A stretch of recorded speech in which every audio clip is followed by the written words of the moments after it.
રાહુલ ગાંધી કઈ પપ્પુ નથી, તેઓનો વિદ્યાભ્યાસ પણ ઘણો છે. તેઓ એક દાર્શનિક નેતા છે. સામ પિત્રોડા. રાહુલ ગાંધી એક દાર્શનિક નેતા છે. કરોડો રૂપિયા ખર્ચવા છતાં ભાજપ ત્યાં સુધી પહોંચી શકે તેમ નથી. તેઓનો વિદ્યાભ્યાસ પણ ઘણો છે. તેઓનું વાંચન વિશાળ છે. ઘણો ગહન વિચાર કરી તેઓ રણનીતિ ઘડે છે. તેઓ લગભગ દરેક વિષય પર ગહન જ્ઞાન ધરાવે છે. તેમ ઇન્ડિયન ઓવરસીઝ કોંગ્રેસના અધ્યક્ષ શામ પિત્રોડાએ અહીં યોજાયેલા ઇન્ડિયન ડાયસ્પોરા સંમેલન દરમિયાન ઉપસ્થિત શ્રોતાગણને રાહુલ ગાંધીની ઓળખાણ આપતા કહ્યું હતું. આ સાથે શામ પિત્રોડાએ કહ્યું હતું કે તેઓનું જ્ઞાન એટલું વિશાળ અને ગહન છે કે ઘણીવાર તેઓને સમજવા પણ મુશ્કેલ બને છે. વિદ્યાભ્યાસ અંગે તેઓએ કહ્યું હતું કે ભારતમાં વિદ્યાભ્યાસમાં ગાંધી વિચારધારા અભ્યાસના કેન્દ્રમાં હતી.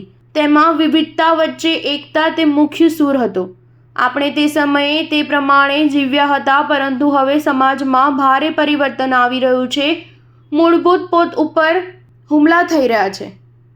તેથી હું ઘણો સચેત છું. પિત્રોડાએ વધુમાં કહ્યું કે આપણે જાતિ, ધર્મ, ભાષા કે રાજ્યના ભેદભાવ રાખ્યા સિવાય પરસ્પર પ્રત્યે આદર અને પ્રેમ રાખીએ. પ્રત્યેક માટે સમાન તકો હોય, શ્રમનું ગૌરવ હોય, તે બધાને માટે રાહુલ ગાંધીએ અભિયાન ચલાવ્યું છે. મારા માટે તે સૌથી વધુ ખુશીની વાત છે.